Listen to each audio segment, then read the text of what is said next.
ఈరోజు హైకోర్టు తీర్పు నేపథ్యంలో ఫర్దర్ కోర్స్ ఆఫ్ యాక్షన్ గురించి న్యాయవాదులతో చర్చించడం జరుగుతూ ఉంది. ఈరోజు రాష్ట్ర ప్రజలకు తెలుసు, అందరికీ కూడా తెలుసు, రేవంత్ రెడ్డి గారి ప్రభుత్వం కేవలం డైవర్షన్ పాలిటిక్స్ లో భాగంగా కేటీఆర్ గారి పైన ఈ అక్రమ కేసు నమోదు చేయడం జరిగింది.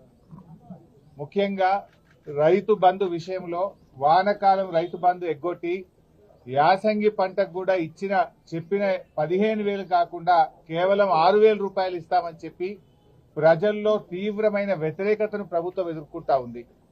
ఏడాది పాలన తర్వాత అన్ని సర్వే రిపోర్ట్లలో కూడా ఈ ముఖ్యమంత్రి ఫెయిల్యూర్ సీఎం అని, ఈ ప్రభుత్వం ఫెయిల్ అయిందని చెప్పి ఈ రాష్ట్రంలో వచ్చిన అన్ని సర్వే రిపోర్ట్లు కూడా తెలియజేస్తా ఉన్నాయి. సో ఈ క్రమంలో అక్రమ కేసు పెట్టి ప్రజల యొక్క దృష్టిని మరల్చాలని ఒక డైవర్షన్ పాలిటిక్స్ కు రేవంత్ రెడ్డి గారు పాల్పడతా ఉన్నారు. మాకు తెలుసు రేవంత్ రెడ్డి గారు ఇలాంటి ఇంకా అక్రమ కేసులు చాలా పెడతారని, ఇంకా మాలాంటి చాలా మంది నాయకుల మీద కూడా ఇలాంటి అక్రమ కేసులు ఆయన పెడతాడని. వీటన్నిటినీ ఎదుర్కోవడానికి మేము సిద్ధంగా ఉన్నాం. మాకు తెలంగాణ ప్రజలు ముఖ్యం, ఈ రాష్ట్రం ముఖ్యం. ఎన్నో పోరాటాలతోని త్యాగాలతోని తెలంగాణ తెచ్చుకున్నాం.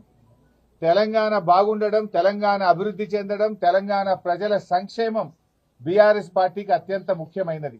మీరు ఎన్ని కేసులు పెట్టినా, మా మీద ఇంకా ఎన్ని రకాలుగా ఒత్తిళ్లు పెట్టినా, ఈ రాష్ట్ర ప్రజల కోసం నువ్వు ప్రజలకు ఇచ్చిన 6 గ్యారెంటీలు అమలు చేసేదాకా నీ ప్రభుత్వాన్ని నిన్ను ఎట్టి పరిస్థితుల్లో వదిలిపెట్టం. రేవంత్ రెడ్డి అనుకుంటున్నాడు బ్లాక్మెయిల్ రాజకీయాలతోనో, అక్రమ కేసులతోనో, అరెస్టులతోనో తన ప్రభుత్వం యొక్క తప్పిదాలను కప్పిపుచ్చుకుంటానో, మమ్మల్ని మానసికంగా బలహీనపరుస్తానని అనుకుంటా ఉన్నాడు.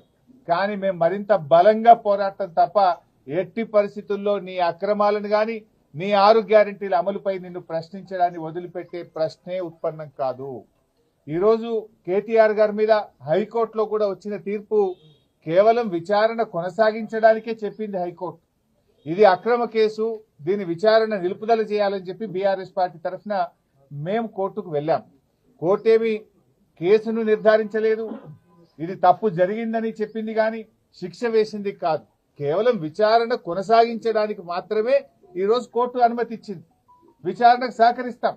ఈ ముందు నుంచి కూడా కేటీఆర్ గారు 100% విచారణకు సహకరిస్తామని చెప్పాం. ఎందుకంటే మేము తప్పు చేయలేదు, అసలు అవినీతే జరగలేదు, రాష్ట్ర ప్రభుత్వం నుంచి 1 రూపాయి కూడా గ్రీన్ కో కంపెనీకి చెల్లించలేదు. అక్కడ ఇది ఎప్పుడు జరిగింది?